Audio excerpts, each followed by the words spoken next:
When I used to skate, I remember I used to wake up very early in the morning and meeting my friends, my team, and looking for destinations to go and skate.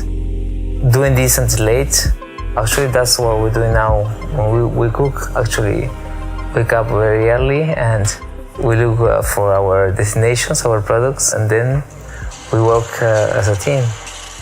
Chef Virgilio Martinez started skateboarding when he was 11. At the time, skating in his hometown of Lima, Peru, meant foraging the city for spots to skate.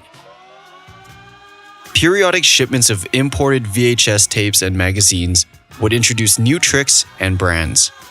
And despite the grown-ups seeing him and his friends as lazy, rebellious punks, the mental and physical challenges would lay the foundations of his future work ethic. Yet at the same time, he valued the freedom he enjoyed in his youth. He recalls the carefree days of surfing at the beach town of San Bartolo, where he would also enjoy fresh raw seafood and chats with the fishermen that had caught them.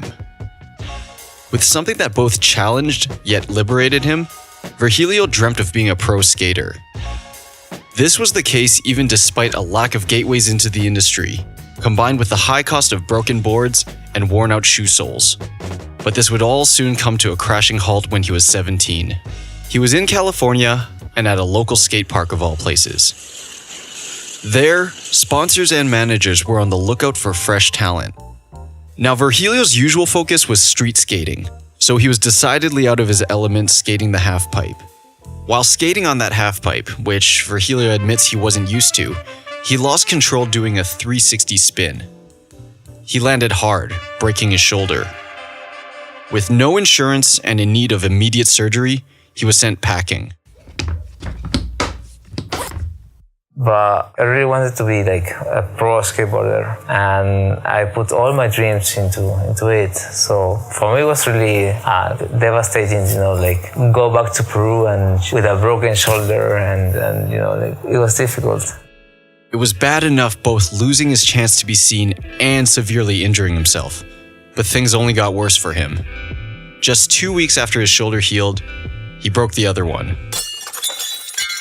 8 years of skating and 2 bad shoulders later, it was time for Virgilio to lay his dream to rest. With his father and brother both being lawyers, he thought maybe it was time to do something safe and follow in their footsteps. But not content to spend the rest of his days in an office, he dropped out of law school, and with no other options in Lima, he enrolled in a culinary school at the Cordon Bleu in, of all places, Ottawa, Canada. Despite the refreshing change of scenery, he grew restless again, and he still wasn't overly passionate about cooking. Something was missing, and it would elude him for a few more years. By this point, he was only 19, and the world was still his oyster. So he sampled it. Throughout the next few years, stints in New York, London, Singapore, Bogota, and finally Madrid would each shape him as a chef. But it was at Lutèce, one of the best restaurants in New York at the time, that he would first find his compass. The fusion-style kitchen allowed him to gain experience working with the best ingredients from countries across the world, including Italian porcini, Japanese tuna, and French cheese and wine, among others.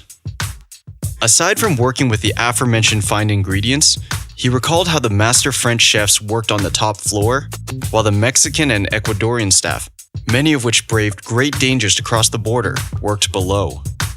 That meant the bilingual Virgilio became the connection between the two groups of people and in the process, realized his place. He was meant for the kitchen.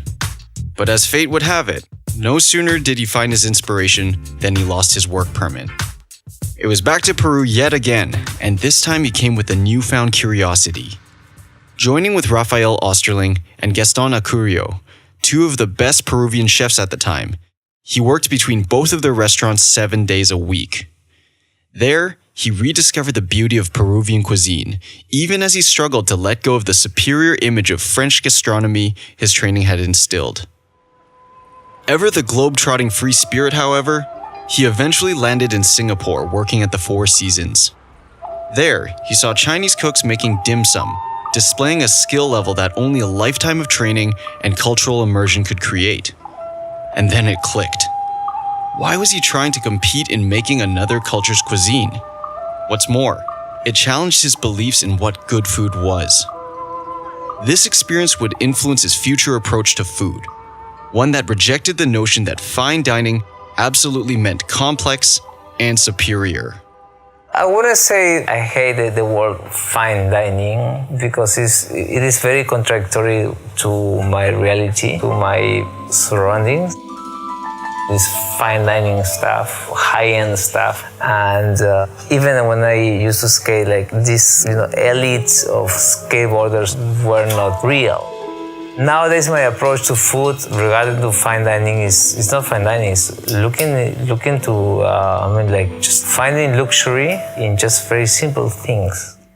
And he would find those simple things right back where he started. After years of toiling in restaurants with little to no sunlight, he settled on an airy old house by the sea in Lima's Miraflores district. This would become Central Restaurante, his first and most famous restaurant specializing in Peruvian cuisine. Now, it might seem like a great place to say, and the rest is history. But Virgilio's tale doesn't just end with him becoming a chef.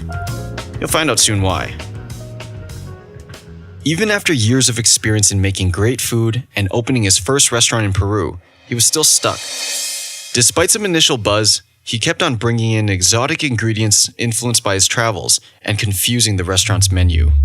And to make matters worse, zoning issues led to the district's mayor closing the restaurant for 5 months. This hiatus allowed him to both travel Peru and find the remainder of his direction with Pia, who is now his wife. Even as they streamlined the operations at Central, there's still room to experiment. As they discovered countless unusual ingredients, Virgilio started to think about how they could explore Peru's rich biodiversity and maybe even cook it too. But with such a huge undertaking, he didn't know where to start. Enter Malena, Virgilio's sister and also a doctor.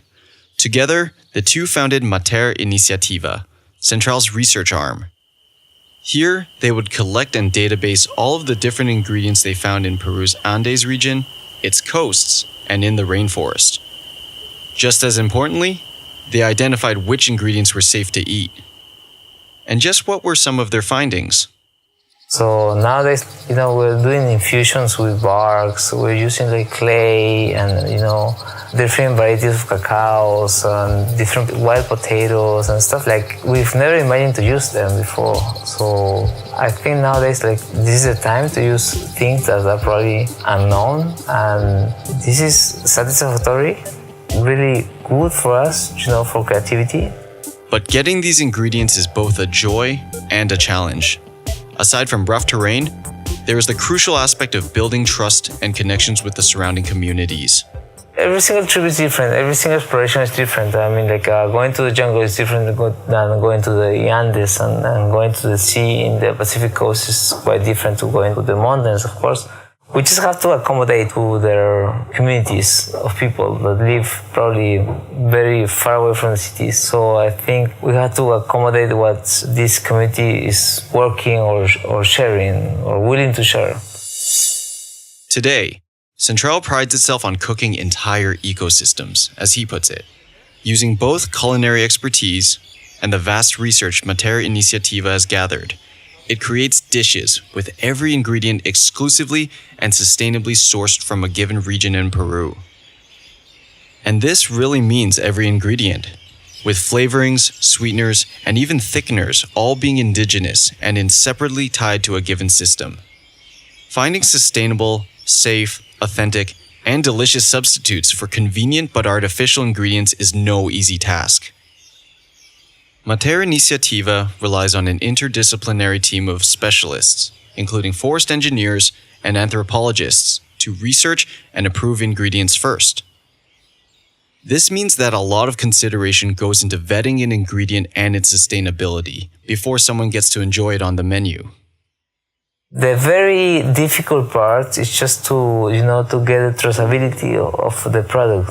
What I mean is we have to make sure that this product is gonna be available for a few months, because our menu probably lasts 3 or 4 months. But on the other side, we don't want to push the producers. We have to cook whatever they cook in their soil. So now there's a big exchange of farmers and chefs.